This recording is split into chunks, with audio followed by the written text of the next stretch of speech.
আমাদের 12 দফা দাবির মধ্যে আমরা 2 নম্বরের দাবি ছিল যে ছাত্র জনতার শান্তিপূর্ণ আন্দোলনে হামলা, গুলি চালানো, সন্ত্রাসী এবং গণহত্যায় জড়িতদের গ্রেপ্তারে দ্রুত সময়ে পদক্ষেপ এবং ছাত্রলীগ যুবলীগকে সন্ত্রাসী সংগঠন হিসেবে ঘোষণা করে তাদের কার্যক্রম নিষিদ্ধ করা।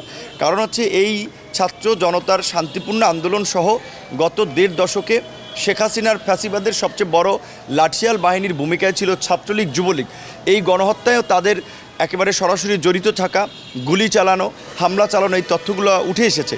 যেই কারণে আমরা স্বরাষ্ট্র মন্ত্রণালয়কে দাবি জানিয়েছি যে ছাত্রলীগ যুবলীগকে সন্ত্রাসী সংগঠন হিসেবে ঘোষণা করে তাদের কার্যক্রম নিষিদ্ধ করা। স্বরাষ্ট্র মন্ত্রী বলেছে এটা শুধু তাদের কাজ না, এখানে আইন মন্ত্রণালয়কেও কাজ করতে হবে বা আইন মন্ত্রণালয়ের সংশ্লিষ্টতা রয়েছে। আমরা আইন মন্ত্রণালয়কেও জানিয়েছি, আরও আনুষ্ঠানিকভাবে জানাবো। আমরা যেমন রাজনৈতিক দলগুলো নাগরিক সমাজের পক্ষ থেকে এই গণহত্যায় জড়িত থাকার কারণে আওয়ামী লীগকে রাজনৈতিকভাবে নিষিদ্ধ করার দাবি উঠছে, একই সাথে আওয়ামী লীগের দোসর যারা ছিল, জাতীয় পার্টি কিংবা অন্যান্য স্টেক হোল্ডার যারা, তাদেরও কিন্তু নিষিদ্ধের দাবি তুলছে। কারণ এরাই কিন্তু এই 15 বছরে ফ্যাসিবাদ কায়েম করেছে এবং ফ্যাসিবাদের সুবিধাভোগী ছিল, ফ্যাসিবাদের সহযোগী ছিল। পাশাপাশি এই ফ্যাসিবাদের সবচেয়ে বড় লাঠিয়াল বাহিনী ছিল ছাত্রলীগ যুবলীগ। যেই কারণে আমরা ছাত্রলীগ যুবলীগকে তারা তো রাজনৈতিক দল না, তারা একটি ছাত্র সংগঠন কিংবা যুব সংগঠন। যেই কারণে আমরা স্বরাষ্ট্র মন্ত্রণালয়কে আপনার সন্ত্রাসী সংগঠন হিসেবে চিহ্নিত করে তাদের কার্যক্রম নিষিদ্ধের দাবি জানিয়েছি।